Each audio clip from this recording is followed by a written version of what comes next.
This week, we're rerunning Season 1, Episode 6, Scarecrow and Mrs. King with Martha Smith. This originally launched on September 28th, 2022, and this is our first actress/celebrity guest, and thank goodness it was Martha Smith. We adored her. Her energy and enthusiasm is delightful and contagious. I hope you enjoy this as much as we did. Hi there, 80s TV Ladies listeners. We want to take a moment to remind you that your vote is your voice, and your voice matters. This coming November is one of the most important elections of our lifetime, so please make sure you are registered to vote. You can go to vote.org to check your registration or sign up and make sure that your voice is heard. That's vote.org, VOTE.org.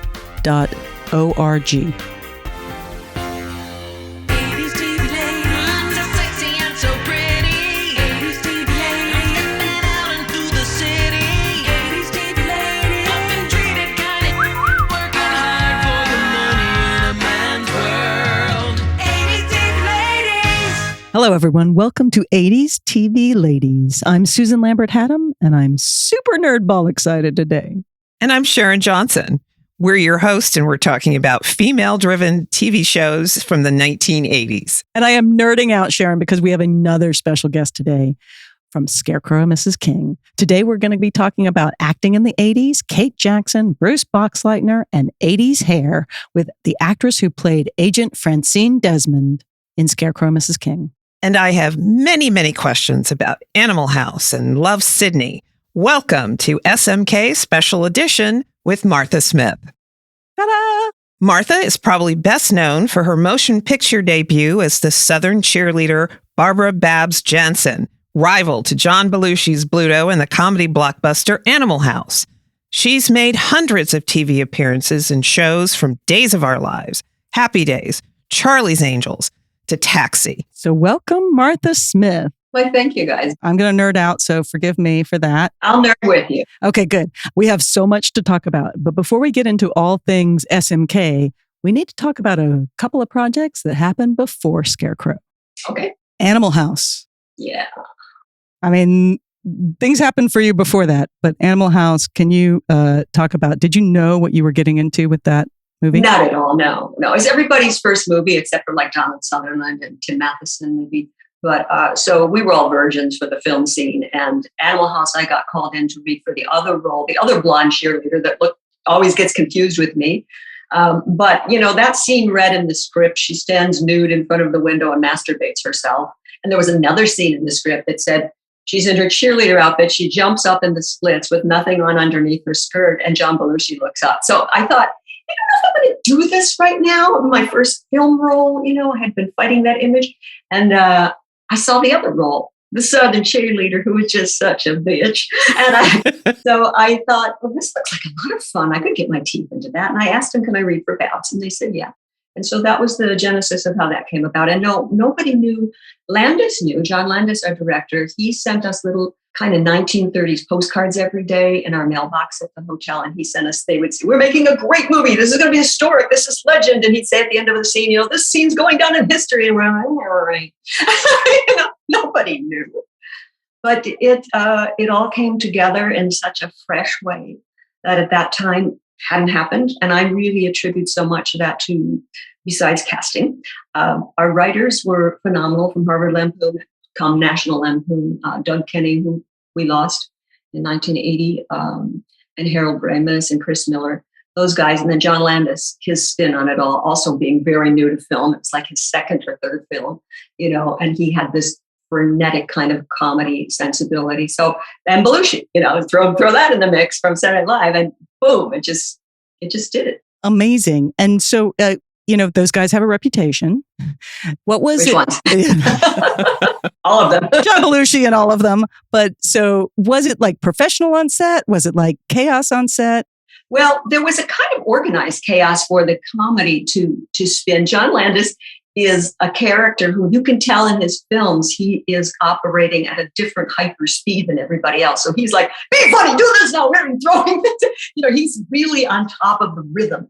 But that was the chaos. The chaos was nothing to do with John Belushi. John Belushi was a totally professional actor, always on time, always there, did his role, knew what to do, very funny, very kind, and I loved working with him. I didn't see drugs. I'm sure I'm not naive. I know, seeing the stories and read the books and all of that, and I know how he died.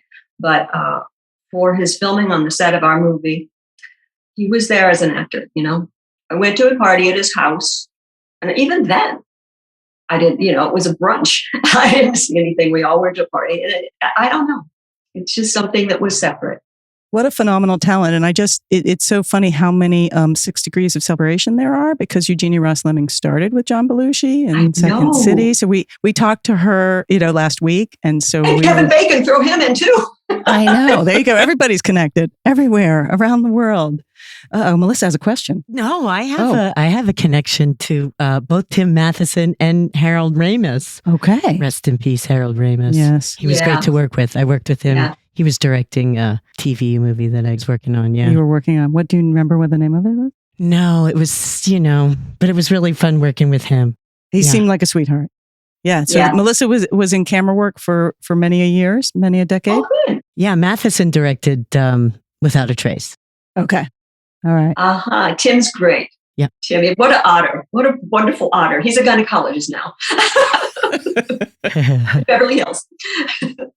And I have a good friend who was an extra on Animal House. He was in the scene near the opening of the movie where there's a party at the frat house. And what's hilarious about Dennis is being able to see him on screen is he's wearing this yellow sweater. And I remember the yellow sweater. Do you really? I think I do. Yes, because that's a great scene. I'm in that scene. So you see him sitting over in the corner somewhere with some people, and then they cut away to looking at the other direction. There he is going out the door. So throughout the entirety of the scene, you see that. But he's also in the scene where the pledges are being rousted out of bed and they're lined up. And he's in that. He's one of the guys in that as well. And I was just telling them recently that when he was shooting it, he was a freshman at OU, and one day found a couch to sit on to do some reading for a class. And here comes John Belushi and sits down, and they proceed to have a lovely conversation for about an hour. Yeah. So, I had nothing but great things to say about him, which echoes exactly what you were saying as well. Yeah. So, and I hate what happens posthumously when they take pots of these people, and everybody's got flaws, but they'll take them, magnify them, make them uber dramatic, like some sort of novella, which they're doing right now with Hefner.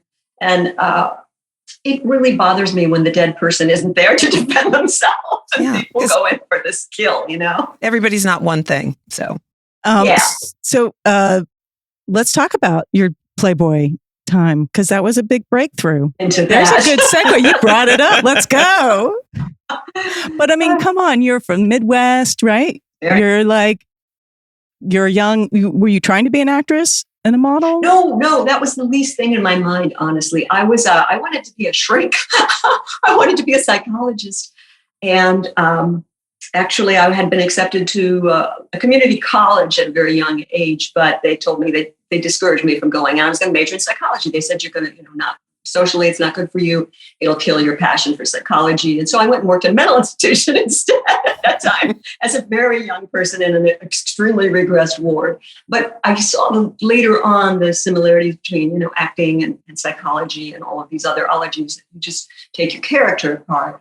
I wanted to be a professional. I was in that era where that was what I was going to do, but didn't get a full college education. So my next goal was to get out of the house and to move into my own place very young and get a little money to put down on rent. And I took up modeling because my sister was a model, and she had been in Playboy before me. She had been the top half of a rare bird. You probably remember that. I don't, but I'm going to go look it up. But it was just one of those, exotic pictures. And so she kind of broken the ice for the family, which is a very conservative family from the Midwest, like you say. So I was modeling in Detroit, when you're a model, you're actually modeling for cars and windshield washer wipers and generators and engines, and very glamorous work. So I was modeling for Ford Motor Company, doing a brochure for the new cars. And a guy walked in and said he was a talent scout for Hefner. And he was, in fact, he wasn't lying. Go figure. In those days, people really were. And he gets a little kickback for anybody who gets accepted, right? And he said, would you be interested in shooting some pictures? I said, okay, why not? I'm thinking rent money. And we shot the pictures. they went to Chicago. They called me in immediately to fly in to shoot. And then they accepted me after the test shoot. And I think this was like just a few months before, you know how publishing is. There's that lead time, right? They had to throw out another person who was scheduled for my month, which was July, and put me in really fast because they were excited about it, right? Because it was a really good shoot. So that's what happened. That all happened really fast. They hand you this contract and just say, sign here while you're shooting. Okay, I'll sign. I'm just a teenager. I don't know anything about contracts. So that's what happens there. And that part of it is true. You do get kind of wrangled into a lifetime in perpetuity contract for all media ever invented in the future of the universe. Yeah, every picture you take, everything you shoot ends up somewhere, you know, anytime. You sign up on it. Wow. So I was really young. I got my rent money. You got your rent. You made rent. I did. And still didn't want to be an actress. I mean, I had studied a bit, you know, but mostly more from the theatrical side. And that was just kind of an anomaly. But they put me on the road for like 5 or 6 years. A lot of travel. I was representing the magazine for meet and greets and the press and things like that, openings of whatever. And so that they liked that I could walk and talk at the same time. As you can see, Chatty Cathy's going. And so that became a lot of travel and brought me to LA quite a few times, which I decided I'd move out here. And then everything else happened by accident, honestly. Well, it's beautiful weather out here. So that's... Yeah, you're here too, right? I am here too. And Georgia isn't terrible weather. It's beautiful weather too. But I love the snow to visit. Yeah. But I couldn't live in it for very long, I don't think. Oh, no. I got in my Impala. I had this big, green, honking Detroit metal car, and I had cruise control. So I thought it was uber cool with cruise control in my car. So I'm doing like yoga postures, driving on the freeway, going to California. Here I come. Everything I own in the back of the Impala. And what year is this? What year is this? This is 1975, I think. Pretty sure it was 75. Yeah. And I have no idea what I'm going to do, but I'm pretty sure I'm going to enroll UCLA and go back to studying. That was my plan. And what happened was I was still modeling and still working with Playboy. And somebody called me at Universal Studios to do an album cover for the music department. And the guy that was there at the shoot, he said, I really want you to meet my friend Bob Lysenko upstairs in the tower. And Bob Lysenko was head of casting for all Universal everything at the time. Older man, very gentlemanly. And for some reason, he did not hit on me or anything like this, but for some reason he said, this girl's going to be a star, like old Hollywood. And he took me down to every single Universal casting director in the tower and introduced me in that same fashion. Next thing I knew, I had like 6 roles at Universal, the kind that, you know, you get stabbed and shot and strangled and chloroformed to death. But that were my first roles, were all Universal. Oh my God. And then Animal House came shortly thereafter. And then shortly after this was my discovery today, Ebony, Ivory, and Jade. Oh, holy you discovered crap. That? You must have been digging. That is so great. This is 1979 TV movie co-starring Debbie Allen and Bert Comby and Nina Foch. And we're going to talk about her in a minute. Oh, yeah. Now, it's not to be confused with Ebony, Ivory, and Jade blaxploitation movie from 1976. This is basically a Charlie's Angels, right? Yeah, kind of. And actually, I did the first season of Charlie's Angels with Kate, which is also ironic. And I did How the West Was Won with Bruce, way before Scarecrow. But anyways, back to Ebony, Ivory, and Jade with Debbie. Wow, yeah, that was everybody in town auditioned for that.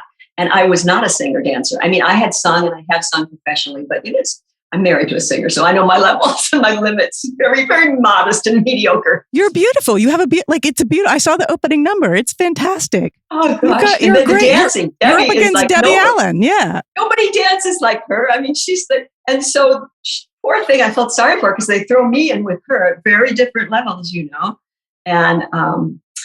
But I got it. And they kept telling me, don't worry, we'll fix it in post. And I remember the audition because I sang Rolling on a River. And I was dancing to the... It is fantastic. I only got to watch the first 10 minutes and I'm hooked. I'm going to go back and finish it. So Bert Comby stars as Mick Jade, a former tennis bum turned Las Vegas song and dance man. and who doubles as a private eye with two female dancers, Ebony and Ivory. And the trio go undercover to protect a lady scientist from an international hitman as she heads to Washington, D.C. from the Middle East with her secret formula. Good God, that's a great show. And doesn't that sort of bring a little bit of Scarecrow and Mrs. King? Sounds a little bit like Scarecrow and Mrs. King. But how adorable. You and Debbie Allen are fantastic. Again, I only got to watch 10 minutes of it, but I'm going to go back and finish it. That might be good enough. Anyway, but you have a beautiful singing voice. And so but you didn't train as a singer. I did a bit. And why was I? There was something I did. It was Ebony Ivory J, but there was something else. My very first SAG job I sang, but that was just silly.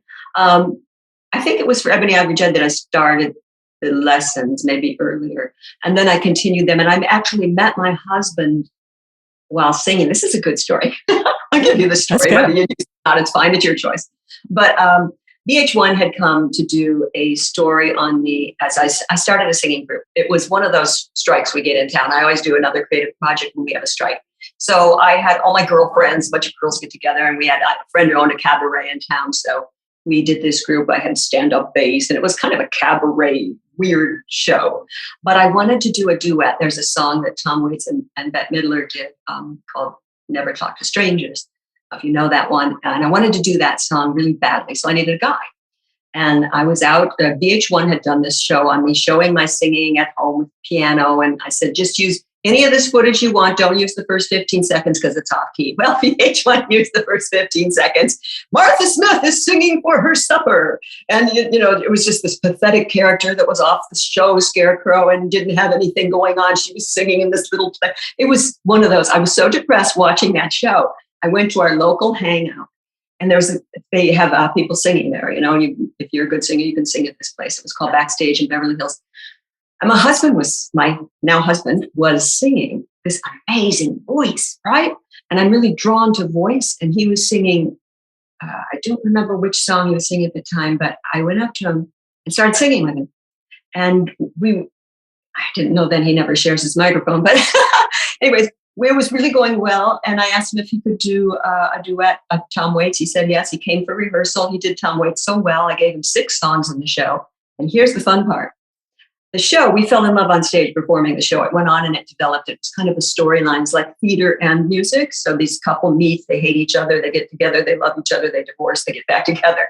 So while we're doing the show, he had fired my bass player and hired a new one. He fired my keyboard player and hired a new one. He fired the backup singer and hired a new one. And then he fired me, had a band, and married me and had a wife and a band.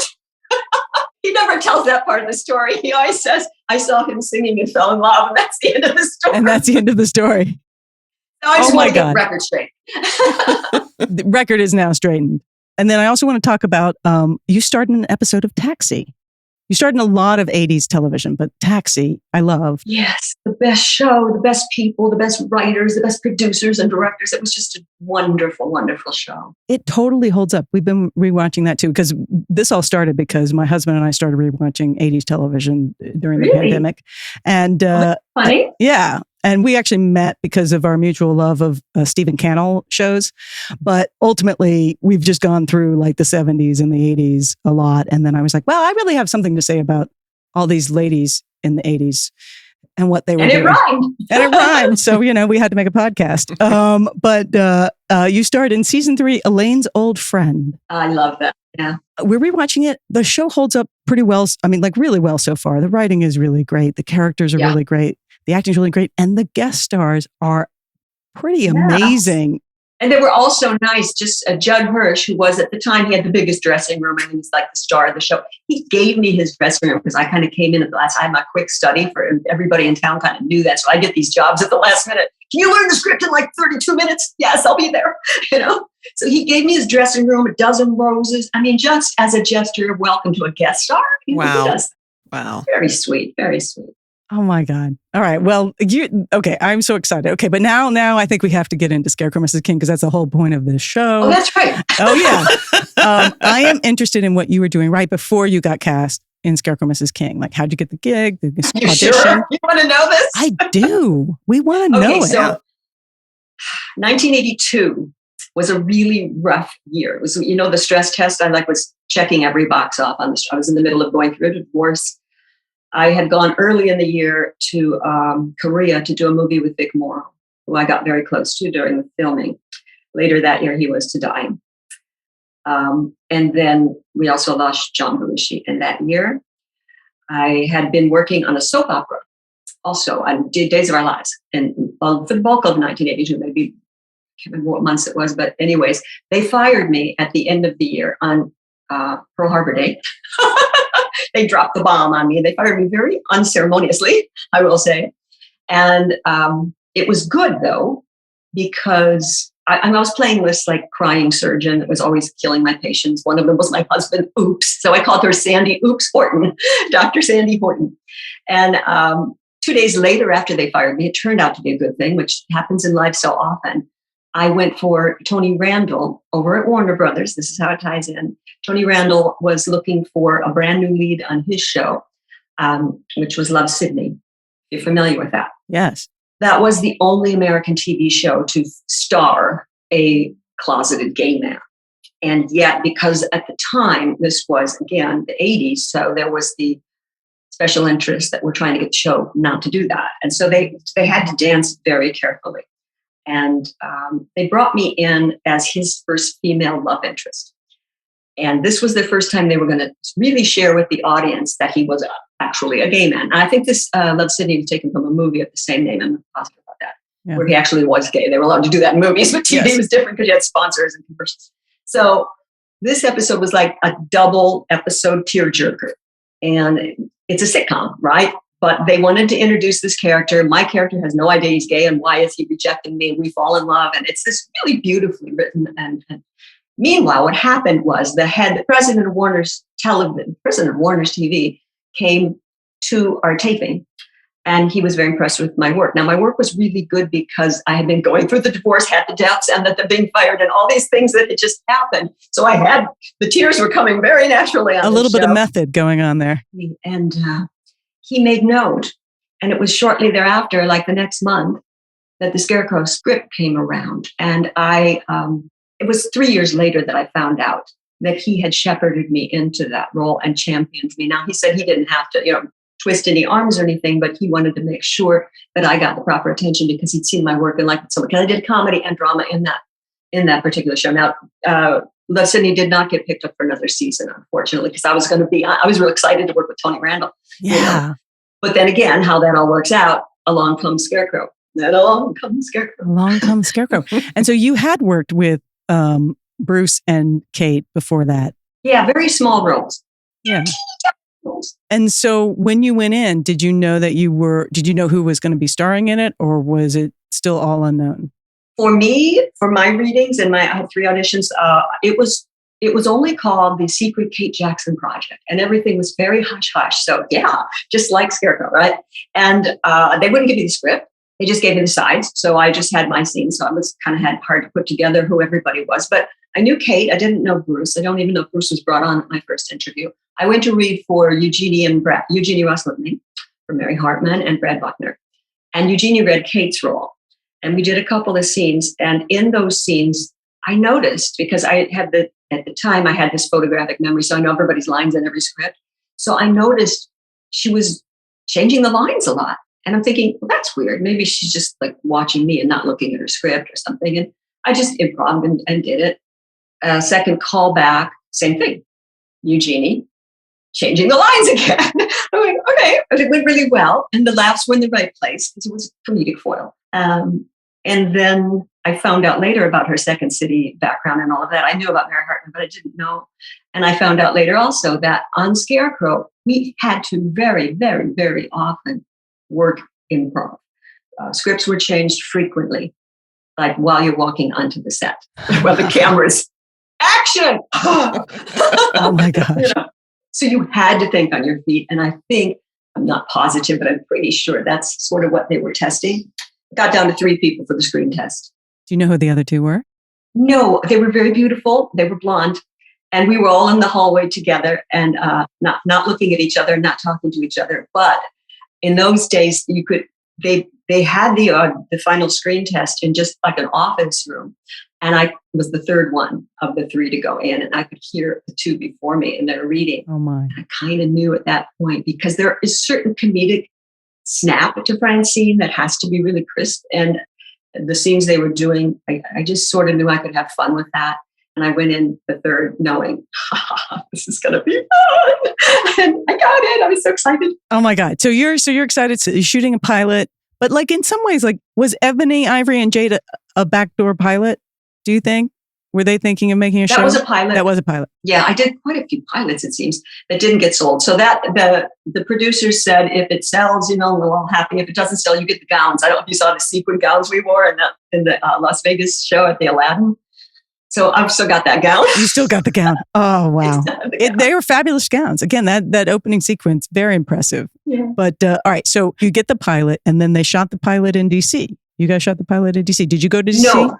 No, I didn't go to DC. They shot a lot of external and filler stuff in DC with Kate and Bruce, but none of us went to DC. I don't think Billy Melrose, I don't think he went either. I'm not sure. But no, I didn't go to DC. The pilot, let's see, we did the pilot in March, and then I got in a big motorcycle accident. Oh, no. And because they were having the big gala event that the networks have to show all the affiliates around the country. It's called the O&O event, the black tie thing. So I was in crutches and a big cast for that because I just gotten in a motorcycle accident. So I had to like hobble across the stage with all the new stars for CBS. They weren't real happy about that, I don't think. And then I went on tour with Rod Stewart because we had a few months between, and that's another story. And then we came back and did, it got sold right away after it was shown to the network. It got picked up for 13 and we started filming. I do want to come back to the Rod Stewart story okay, that's for a second, because that's hard to pass up. You went on tour with Rod Stewart. Body Wishes tour, yeah. I was good friends with Rita Wilson at the time, and she'd been studying in Europe. I believe that's what was going on. I decided to go to Paris. Because, we were in between the pilot. You got like 3 months between the pilot and the shoot date. So I knew I had all this time. So once my leg healed, then I could walk again and dance. I went to Paris. And the first night I went to La Coupole, which is a big, huge 1927 Rue Montparnasse restaurant, enormous restaurant. We go to the back booth, and sitting right next to us in the next booth is a guy I grew up with in 1970s, Michigan, Detroit, a rock and roller. I knew because I've always been a rock and roll girl. And he's sitting there, and I said, "What are you doing?" He says, "Oh, I'm on tour with my band." And he said, "You want to come with us?" So about 2 seconds later, after thinking it over really thoroughly, I said, "Yeah, okay." It was Rod Stewart, and it was the Body Wishes tour. And they were, that next day, I think we went to Versailles, Paris, South France, Italy, kind of around. And it was really, really fun, really exciting, I thought it was like research for Francine. Oh my God. Of course. That is hilarious. I love work, that. Okay. I wrote it all. It was for work, for sure. It was all for work. It wasn't for having. Oh no. I'm getting a picture now. Motorcycle, rider, running off with Rod Stewart's band. Yeah. Okay. All right. Hard working. I work hard. Work hard, play hard. Martha Smith. Oh my God. I'm so excited. Okay, we're going to have to take a break here. I think that's a great idea. Stay tuned for more of our interview with Martha Smith from Scarecrow and Mrs. King. Martha Smith.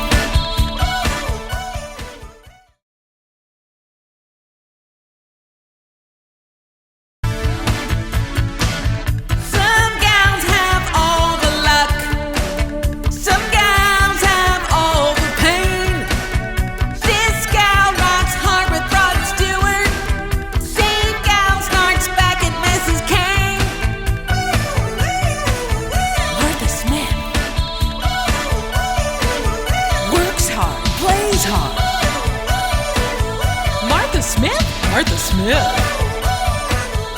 All right, and we're back. Welcome back to part 2 of our interview with Martha Smith from Scarecrow and Mrs. King. This is 80s TV Ladies.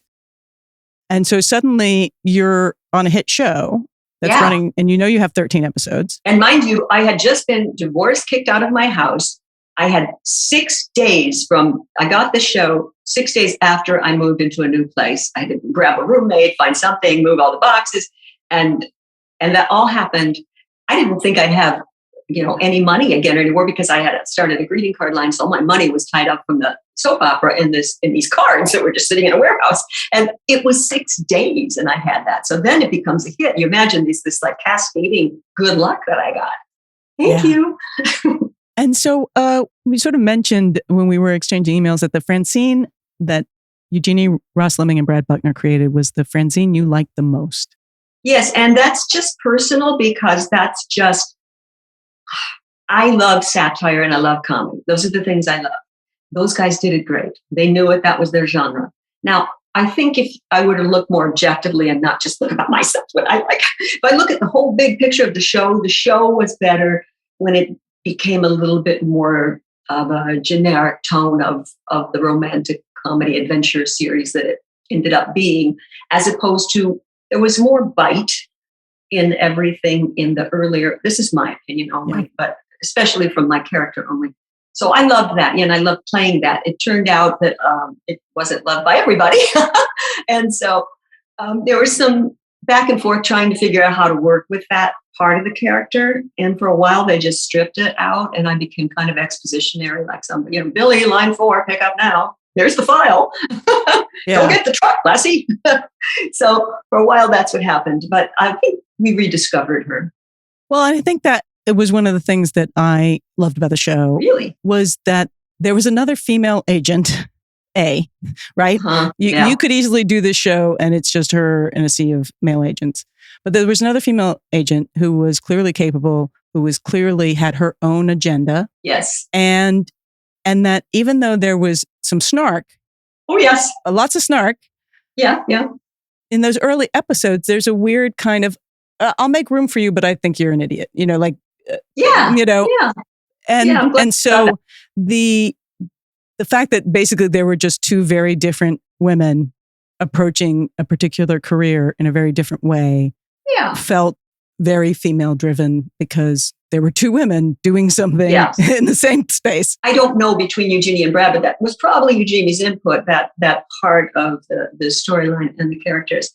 And Francine was so power driven. I mean, she could have been easily a man in the script. You could just take away her fashion sense, we could call it.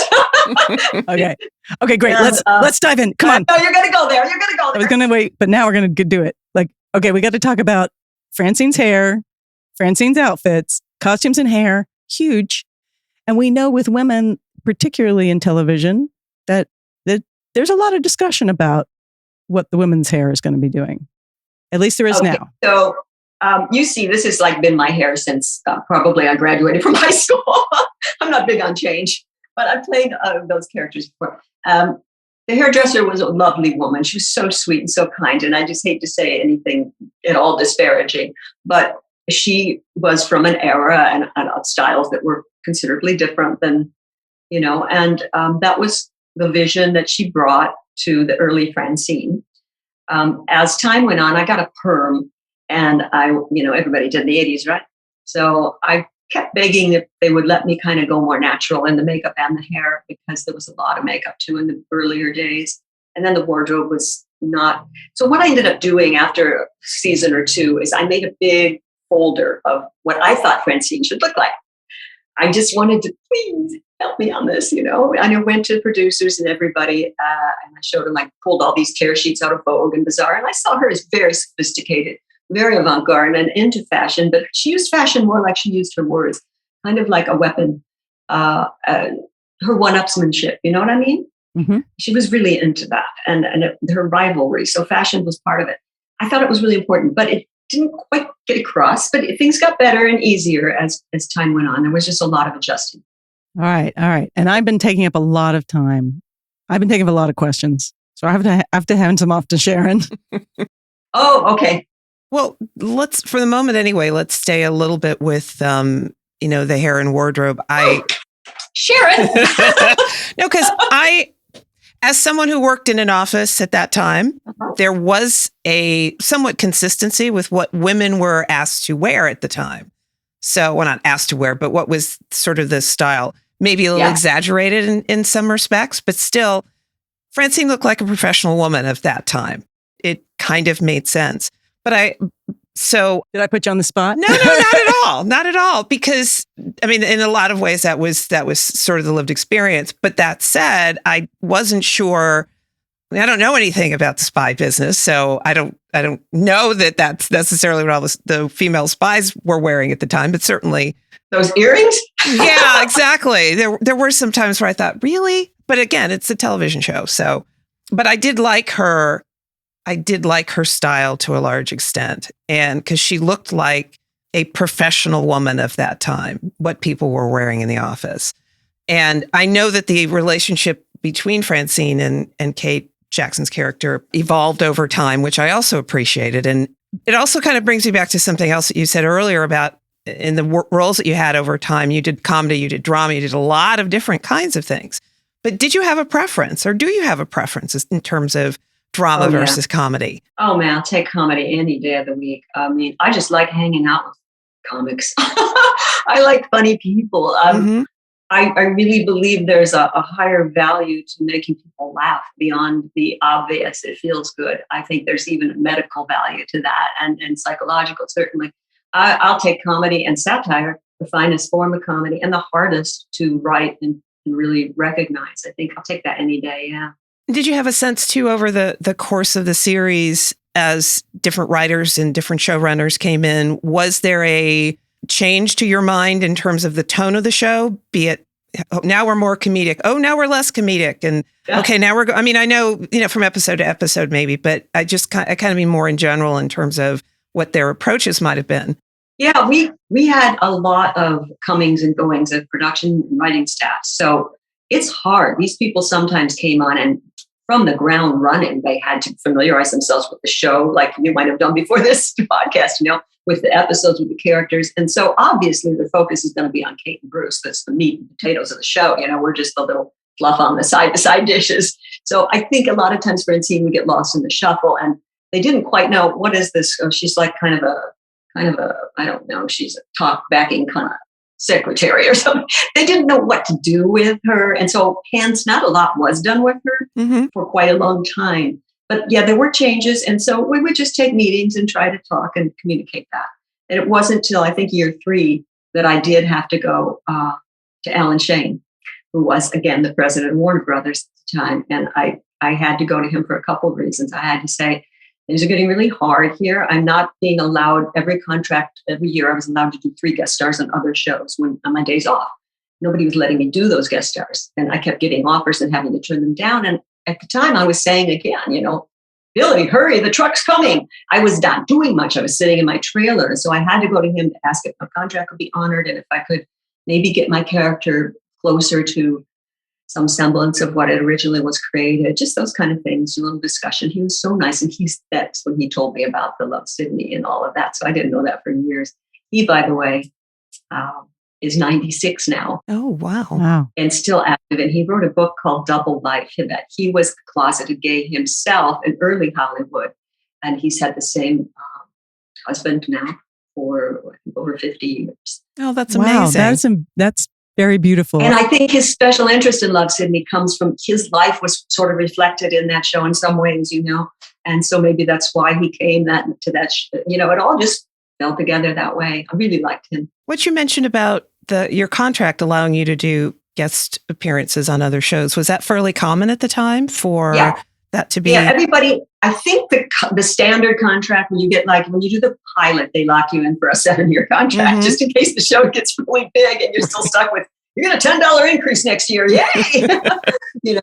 So in that contract, you have these, I think it was 3 outs per year to do other, and I've been even asked by the network to do, I used to do a lot of the on-camera reality stuff. So they wanted me to host parades like the Christmas parade, the Macy's, that kind of stuff. I had to turn those down. Oh, wow. And it wasn't like I was carrying a big storyline. I just wasn't being allowed out.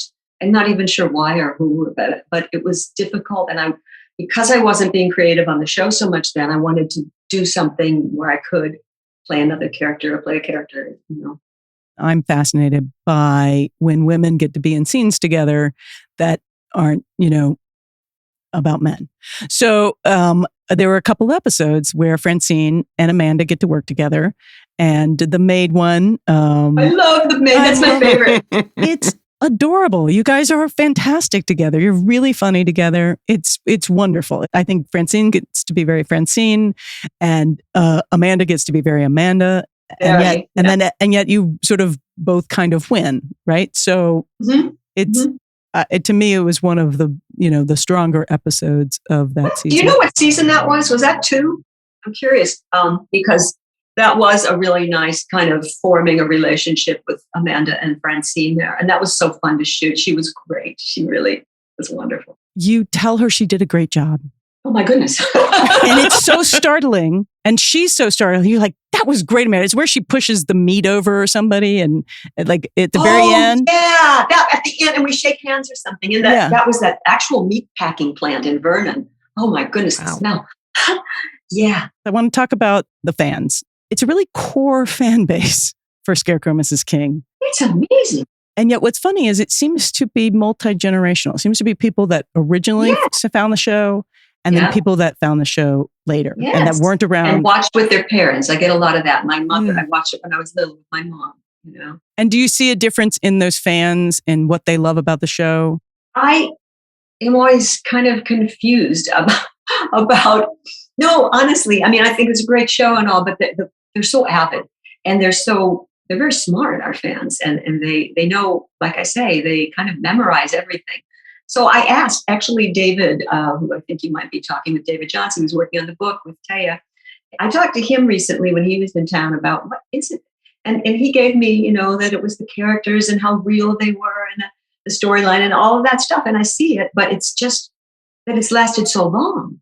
I mean, we have, Jeanette throws these events that are these reunions along with David and other people. And these people come from all over the world, from other countries. They fly in just to talk about this show. How many years later? Well, I think that's something sort of unique to television because, it comes into your house every week and you watch it and you, as you said, fall in love with the characters, and then there are reruns and you can watch them over again. And there's so much content and it's also something that everybody else can watch. Everybody else, and when the internet allows you to make it easy to find other people who share your love of something, I think it's, I know that all sorts of content has all sorts of fan bases, but I think the television fan bases are very unique in that way. Yeah. And I think there was a warmth in the relationship, certainly with Kate and Bruce, that kept them coming back for more as they kind of teased that relationship along, slowly hinted and, played with the audience a little bit with that. I think that kept them coming. But I think it's also the relationships that Amanda had, that everybody had between them. It really was a good team. Yeah. For all of the ups and downs and back and forth, it's a good team that ultimately does work really well together. Yeah. And it definitely, the first season felt a little bit more like an ensemble show, and then it does sort of become, not that it's not about Bruce and Kate, because it's Scarecrow and Mrs. King, but it felt more ensemble in the first season. It felt like there was more time spent in the spy world of spies, trying to figure it out. And yet the later seasons feel very Casey, right? They feel very case of the week. Right. And more concentrated on that and more serious. So I'm curious about, because there was a big upheaval in the middle of the season 1, where Eugenie Ross-Lemming and Brad Buckner left the show. And Juanita Bartlett came on. Can you talk about that at all? Do you have memories of that time, what it felt like? I am usually the last person on a set or on a job or anywhere to hear like the scoop. I'm always the one person. I don't know what it is about me, but I am literally always the last person. Really? That's what happened? So I just knew that, they had gone rather quickly. And Juanita had a real different flavor, but she had a really literary background, quite different in terms of tone. But I liked that she was strongly based from publishing background and whatnot. And I enjoyed her work, her scripts, and still Francine was different, but interesting. It didn't feel diluted or anything. Just a little different shade from my point of view. There was. every set is difficult, and ours had its difficulties. So I don't really want to go into it, but I'm telling you, I was always happy. I was every time I drive onto that lot and say hi to that guard gate and see my name on that parking spot, stage 24, I was a happy camper, and I had no problems on set or anything. I found it all just a great experience, really. And so Bruce Boxleitner and you guys are still in touch. You still show up at the reunions. Yeah, those reunions every now and then we'll see them. And Bruce and I have maintained the same sort of antagonistic relationship with each other, but it's just kind of a faux antagonism. It's really sort of like brother and sister bickering at each other. He always sees me for some reason as this like wild liberal. And so he says, I don't want to talk about any politics. Neither do I. Really. Now, Bruce, I don't want to talk about any horses. Okay, let's get this straight. It was that it was that motorcycle accident that he like, oh, she's off with Bruce, the rock stars. Yes. Bruce always made fun of the man I was dating, and now that I look back, he was probably right. But he was always had something to say. And he calls you Chatty Cathy. He does. Isn't that endearing? I heard a little Francine in that come back. And so you got to work a little bit with Beverly Garland, more in the early seasons. How was that? How was she? I almost never got to work with her, actually. A little bit here and there. Yeah, like in the pilot, I think. And then, of course, it's Magda. But Beverly, I adored. I just loved her. Her birthday was one day off from mine. So we always had mutual birthday cake celebration and stuff. And she was a real hero to me. I just loved her, everything about her as a woman, as a person, as an actress. And it was always, but I didn't get to work with her very much at all. And her scenes were often another day, another location, another set. So I didn't get to see her, but we saw each other socially. And she would always invite me to her big Boxing Day parties and stuff like that. And we'd go to lunch, and I love Beverly. And so let's talk about season 2. So the beginning of season 2 is a lot of Europe shows. Did you get to go to Europe? I think you were in... Yes, I went to Europe. Yes. Okay. Please don't ask Bruce about... Are you interviewing Bruce? Did you do it already? We haven't done it already. Oh, okay. We're going to try and get him, but I don't know. If you ask him about Europe, you're going to get all these terrible stories about me and German men and dating all these people. And the gynecologist story isn't true. Oh my God. You're going to hear stories from Bruce, okay? You just tell them you'd rather not discuss those things. They're very private. They're very private. I only want to hear about Rod Stewart.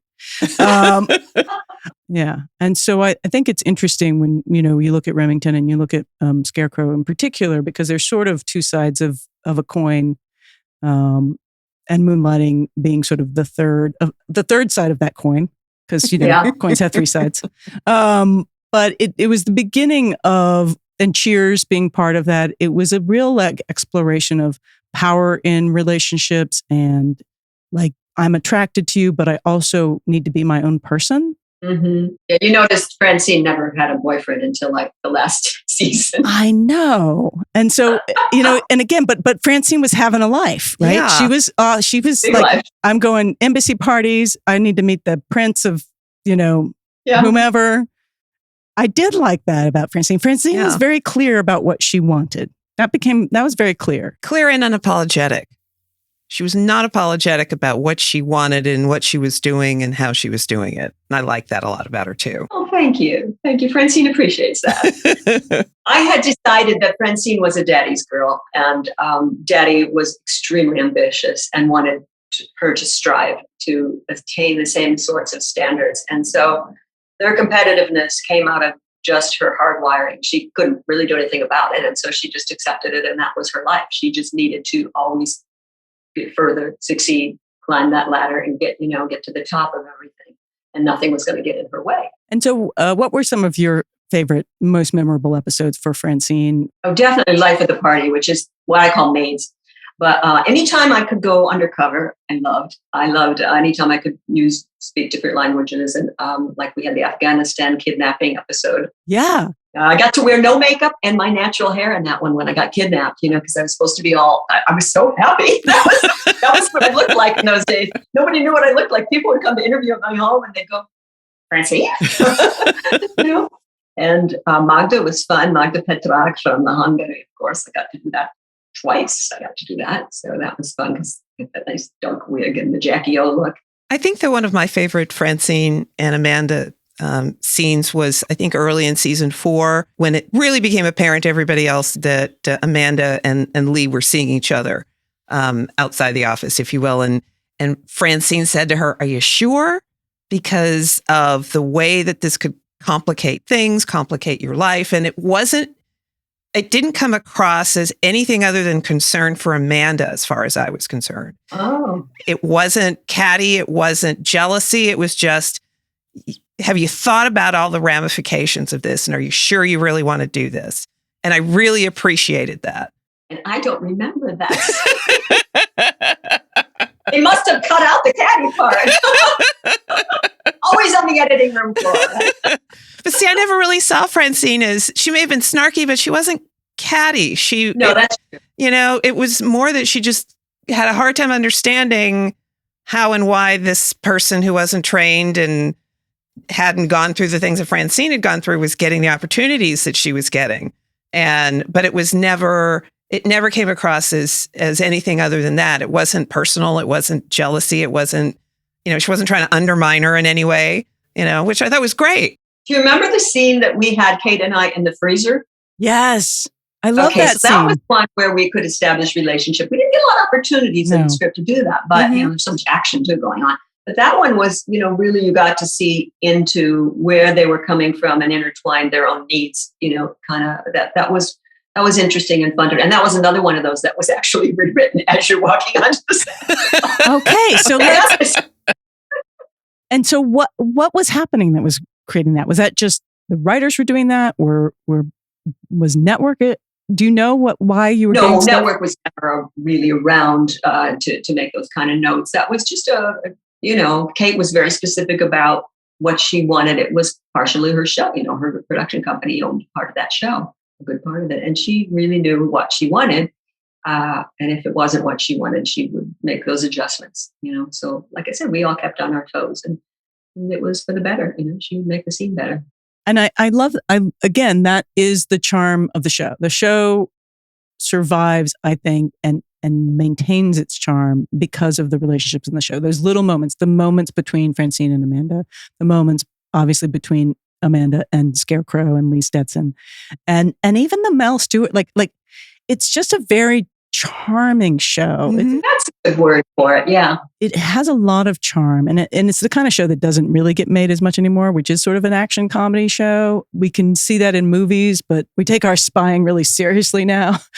Yeah, no, I think it's too innocent also yes, to be made today. It doesn't have the edges, even with Francine or without. It doesn't have today's elements, I don't think. But yet people, like I say, these fans are still watching it like on their old DVDs and things. So I do want to ask you about season 3. Kate Jackson directed a couple episodes, the only female director on the show. Mm-hmm. How was that? How were those shows? And did that change anything for Francine and for you as an actress? I don't think it did. No. I mean, she obviously knew the show better than anybody back in her hands. So those went well. And then, of course, the episode titles, I never remember those. I have my own names for all of them, The other thing is that I think there was a couple episodes where Kate Jackson had to leave. So there's a tennis episode that I think seems to have been written for, yes. Lee and Amanda. Yeah, well, you picked that up. Yeah. Good. You're not supposed to have been able to see that.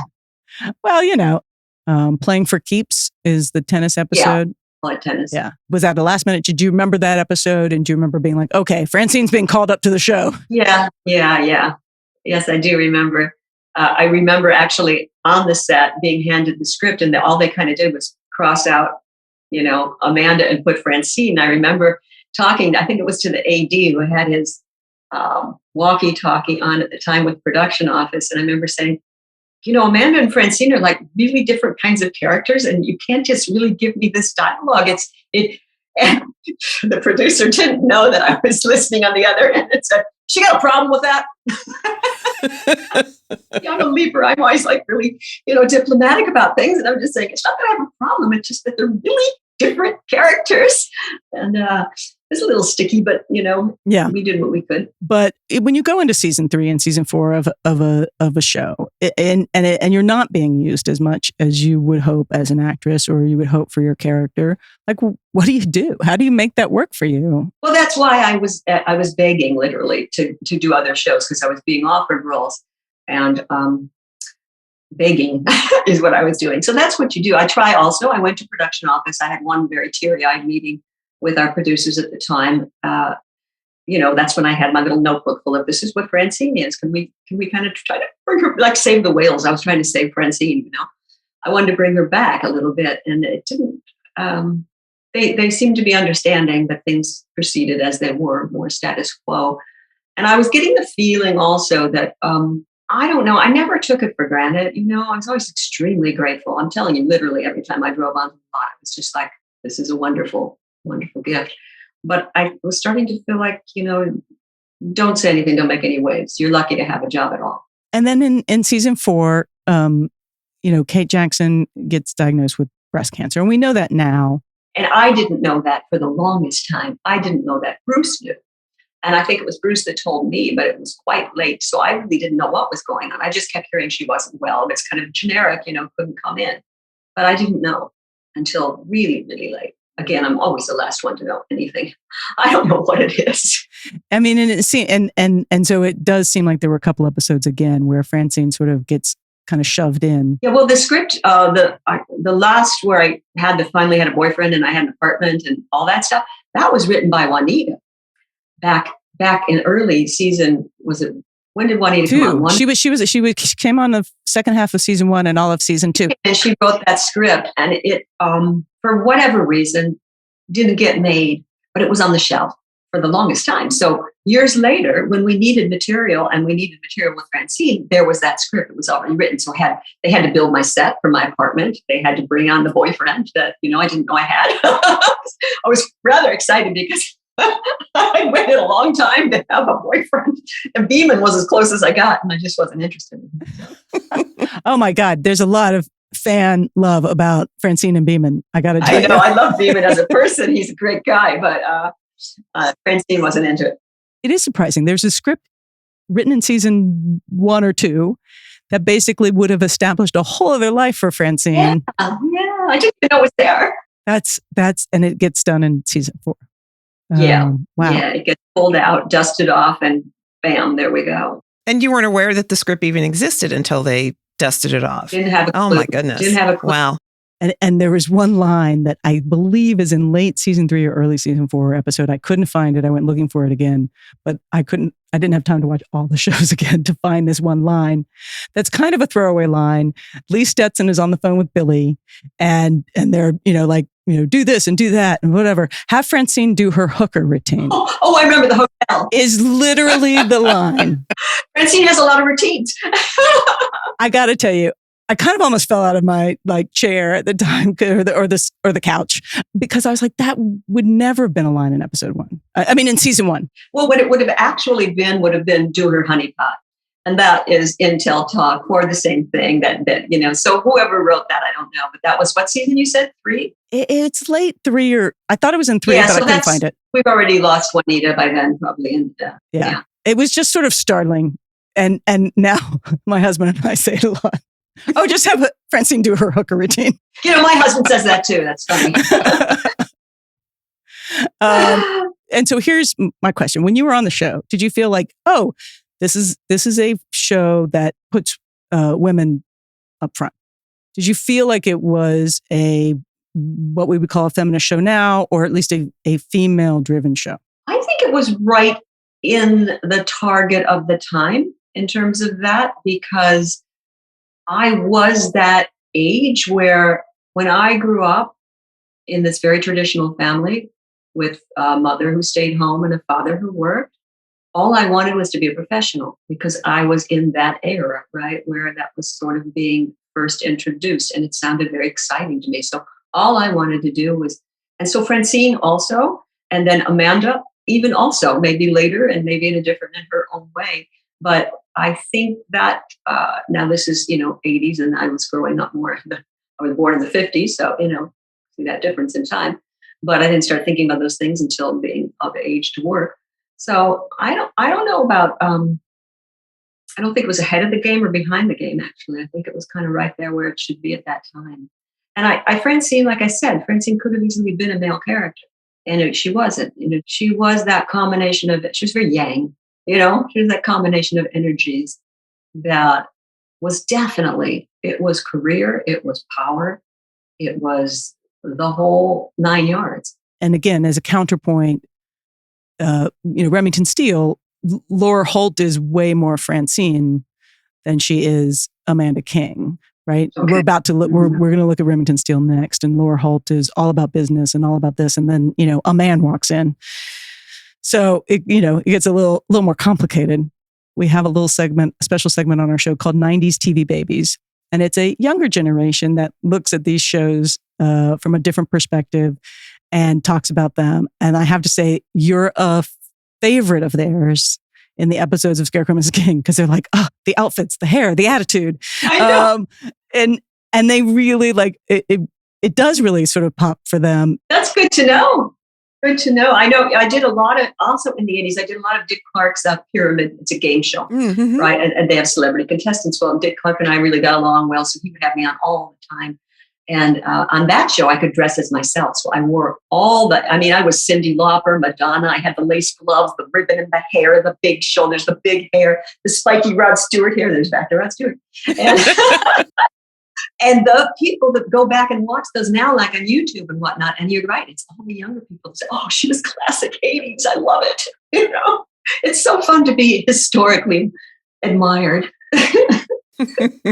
I just really keep going back to the Life of the Party of the Maids with Kate. That was just, when Kate's on a roll and you get to work with her like that with a good script and everything's working right, it's just magic. It's like a band when all the instruments are just kind of in sync with each other.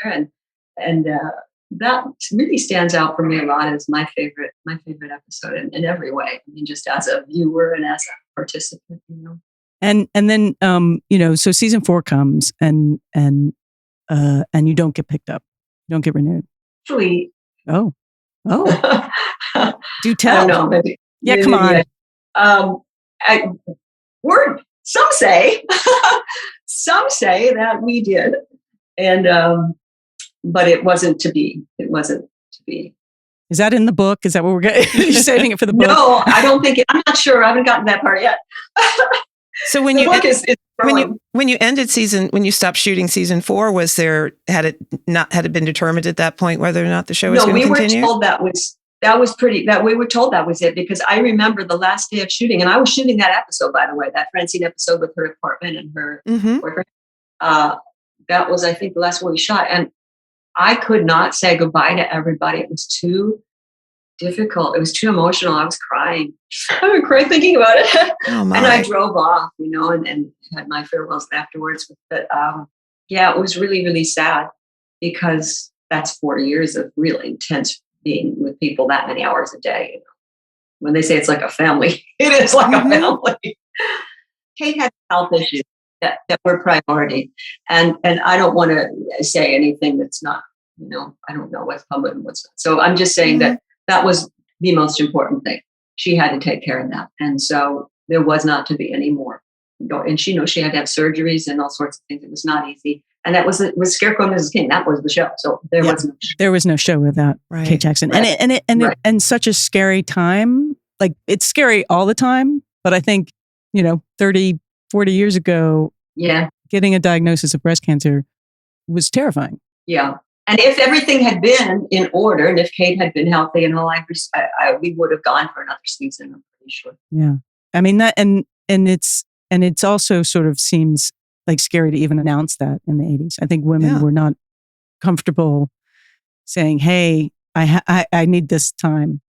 Well, it's always very personal health matters. You don't want to have everybody in your face. And when she's a huge star. She was, at the time, her TVQ, which is rating on the scale, was way, way up there. She was one of the few women at the top of TVQ. If you combine both genders, she was like right up there on the top, because Charlie's Angels and everything else. And so you're still in touch with Kate Jackson? I am.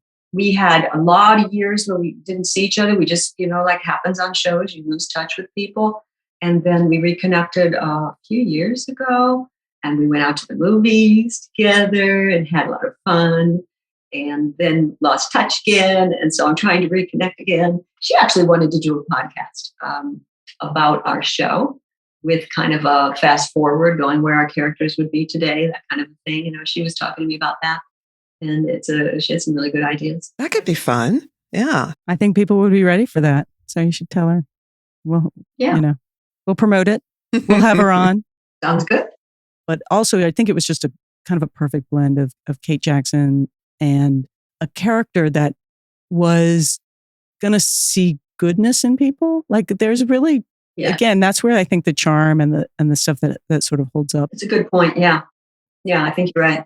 It's one of the things when I'm looking back at shows and again, it felt like in some ways a more innocent time, or I was just, a young baby person, but it also felt like there was a lot of possibility in those characters. And so I'm glad that Francine and Amanda are friends. I'm glad to hear that.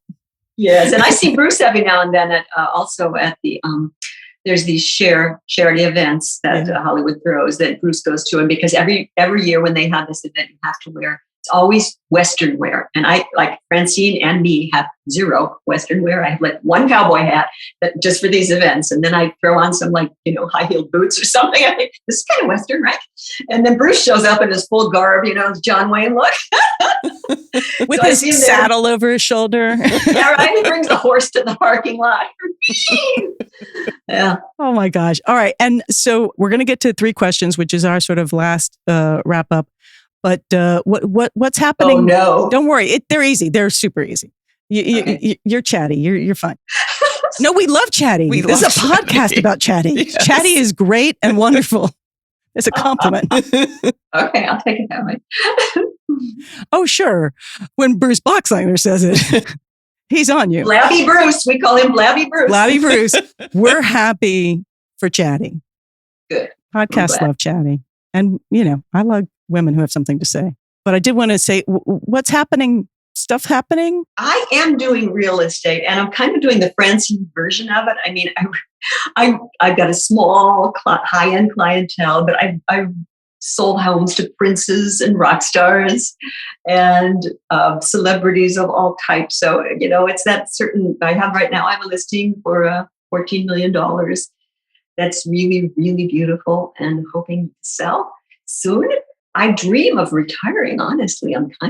There's a lot of nonprofit work I'm interested in, and I would really like to branch out and do things a little bit more in the meaningful sector. I'm at that point in my life where I want to make my big footprint of meaning on the world. So, all right. Well, keep us posted. Let us know when you're doing your next creative project, because we want to hear that. And sure. And when you're selling something like a $400,000 house. I think that's a garage here. I was going to say, is there such a thing in this area in Los Angeles anywhere? Nice try. Nice try. I was just, but $14 million, I think that's going to sell really well.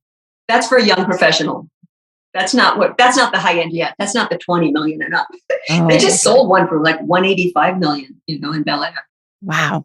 Ridiculous house. Ridiculous. 185 million. Yeah, it was they kind of shaved a mountaintop and built this house that goes on forever with, like theaters and bowling alleys and all this we need in our home. 32 bathrooms. It's more of like a city. More like it's real estate porn is what it is. Isn't that the house that the guy built? And it had to go to auction or something? Yes, that's the one. It's called The One. Yes. Oh my gosh. Now it's called The Half because it sold for half. It's just my joke. Okay. All right. So here we are at 3 questions. What's the 80s ladies-driven TV show that resonated with you? And you can't say Scarecrow and Mrs. King because you were on it. But I didn't watch it. 80s ladies. I liked Cagney and Lacey. Does that count? Mm-hmm. Totally counts. Okay. Yeah. All right. Okay. I got one down. Check. What are your favorite ladies of TV shows that you're watching, or just TV shows? But You don't watch TV. I noticed it. Well, let's see. Now I'm going to come up with something because I do occasionally watch things like on Netflix or and I just had to watch all that stuff for the awards, which I loved Dope Sick, but that wasn't ladies so much. It doesn't have to be network. Oh yeah, no, it doesn't have to be network. Right. What's the It can one? be streaming. It can What's be. the one on the Netflix of the making of Anna? Inventing Anna? Oh, Anna Delvey. I just watched that. Yeah, she was great. And I was so curious about her accent, but that in fact was a correct accent I found later. Oh, really? Because there has been a lot written about what the heck was that accent, and well, nobody I was seemed listening to a German, Tess Mhm. Lowry is her name. She's a German, I think she's a microbiologist. And she had the exact same accent. It was almost like she borrowed it from her. And so I thought, well, this must be a certain part of Germany. Maybe she researched it because it's a rare accent I hadn't heard before. And I'm like an ear for accents. Oh, that's fascinating. Yeah. That's fascinating. Yeah. All right. Final question. Oh, no. Listen, you've already told us like 3 of these. What's the most like television moment or action hero moment or sort of just like one of those moments you're like, this must have been scripted that you've experienced in real life? But you told us like 5 of them. So you could revisit one of them. Oh, wow. Yeah. My whole life has been that way, honestly. I would say maybe Animal House. You know, the way that all came down, probably going for that other role, asking to do Babs, getting Babs, and then all of a sudden the movie blowing up like huge. All of that kind of put together was really sort of like a Hollywood movie, you know, kind of a happening that you don't see in life that much. Yeah. Yeah. Fantastic. Yeah. And I'm super impressed about your ability to advocate at a young age for yourself and for what you wanted. It's pretty amazing when I think about it. Like that you know, or it's like, hey, here, take this role. And you're like, could I have the other one? Yeah. And it was interesting because in those days, when you did Playboy, you had to hide it in Hollywood if you're going to be an actress. And I became an accidental actress because of that thing they told you about. That's another one of those moments, right? But so when I was offered roles like that, nobody knew I was a Playmate when I was going on auditions. Nobody in Hollywood. My agent was probably the only one who knew, and I didn't talk about it. And I didn't want anything to kind of reminisce back and show up in Playboy, although they did always say, "Our Martha on Happy Days." You know, they always put some little blurb in the magazine when I would do something. But yeah, I had to be really, really careful. And then flash forward many years later, I'm still not talking about it. And I go on an audition for, I don't remember what it was, a movie. And the character was supposed to have been a Playmate. And I didn't get the role. And the feedback was, we don't buy that she could be a Playmate. And that was the best feedback I ever got on an audition that I didn't get. I thought that was funny. Audience isn't going to buy it. No.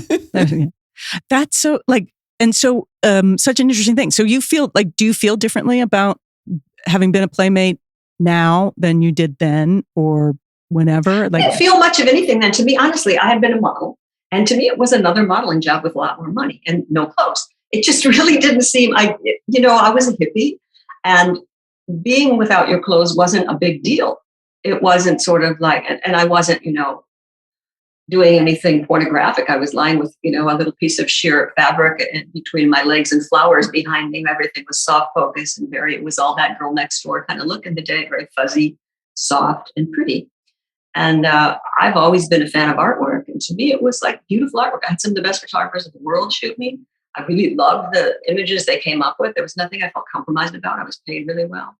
But it was during women's liberation. So I was going on the road and I was meeting and greeting, and people were coming up and throwing bras at me and stuff. I didn't wear a bra either. So it was kind of weird, a juxtaposition of themes. Every audition I went business first. That's why they said that nobody believed she could be a Playmate, This went a different way. Yeah. But Sorry, it's good. No, that's fine. You know what? That we're looking at, TV ladies from the 80s, and this was a big part of it, and how women had to navigate a world that was not always welcoming to them, was not always, easy to navigate. Thank you so much for being on the show and for talking about Scarecrow and Mrs. King and your amazing career and just your experience. And I'm super excited about just how enthusiastic you are about life. Like that. That's what I'm getting from this. It's like, I'm going to go on the road with Rod Stewart. I'm going to go create a show over here. I need to do a cabaret show and sing with a guy. I need to find a guy who's going to sing with me. Oh, okay. I'm going to marry him. I think that's great. And how all along through your career, you were looking for different creative outlets. If it wasn't happening here, you said, fine, I'll just go make one over here and I'll go try this. And that's really amazing. That's really amazing. Well, thank you guys. But we did have a lot of writer strikes and actor strikes, and there always had something to do to fill the gaps in during those. So, but thank you. I appreciate that. Yeah. Anyway, it's been great. I'm a big fan of the show and a big fan of yours. And I'm really glad that you were able to come on and talk with us today. Same. It's been a real treat. Thank you for sharing. We really appreciate it. Thank you, Sharon. Sharona. My Sharona. My Sharona. Okay, we're going to go out with a song. Thank you, Miss Martha. It's been wonderful. I really appreciate it. Be well. Take care. Bye. Our audiography for today is the Martha Smith official Facebook page at, Facebook. And the Scarecrow and Mrs. King anniversary website, also on Facebook, facebook.com/Scarecrow and Mrs. King anniversary. That's a page devoted to the reunions featuring Martha Smith, Bruce Boxleitner, and other people involved in Scarecrow and Mrs. King. I want to thank Fiona W. for enjoying our Scarecrow episodes and recommending a very cool book for our audiography, which I'm just going to add here today. She recommended When Women Invented Television by Jennifer Keeshan Armstrong. Tamara M. was inspired by our Scarecrow discussion about female characters not needing a romantic relationship with male counterparts to recommend that we discuss Hunter with Stephanie Kramer and Fred Dreyer. Hunter has come up before. It's not a show I know very well, Sharon, but I think we definitely will have to cover it at some point. Sounds like a plan. Okay, so we haven't actually completed exploring season 4 of Scarecrow and Mrs. King, and a lot happens in that season. No spoilers for now, but we're going to pause for a minute or several episodes on Scarecrow and Mrs. King. We reserve the right to return, recall witnesses, and bring new interviewers on at any time. Who knows? We know we'll be talking to some wonderful SMK fans that we're going to bring on the show, and we are still reaching out to Bruce and Kate. Keep your fingers crossed. You never know what can happen. Anything at all at 80s TV Ladies. That's the fun part. When we started this podcast, we never intended to do episode-by-episode walkthroughs of Scarecrow and Mrs. King, even though we love those kinds of podcasts. West Wing Weekly, Office Ladies, Parks and Recollection. I love them all. Just to name a few. But that's not what we're doing, because we want to cover more shows than we would be able to by going episode to episode. So we're curious what you think. This is season 1, and we are enjoying ourselves immensely. But do you love going season by season? Do you love the interviews? Do you like a combination? Continue to reach out. We want to know your suggestions. Tell us an 80s TV lady show that resonated with you, and tell us what you'd like to see us cover on this show. So on our next episode, we will be talking about another romantic comedy action show, Remington Steele, starring Stephanie Zimbalist and Pierce Brosnan. This happens to be one of my favorites. This is a Sharon pick. We have some very exciting guests who will be joining us over the next few episodes to talk about this show. Send in your questions. What do you want to know about Remington Steele? What do you want to know about Laura Holt's deep, dark secrets? And let's say we got, Stephanie Zimbalist, star of Remington Steele, on the show. What questions would you have for her? Email us, 80stvladies@gmail.com, or go to the website, 80stvladies.com. We hope 80s TV Ladies brings you joy and laughter and lots of fabulous new and old shows to watch, all of which will lead us toward being amazing ladies of the 21st century.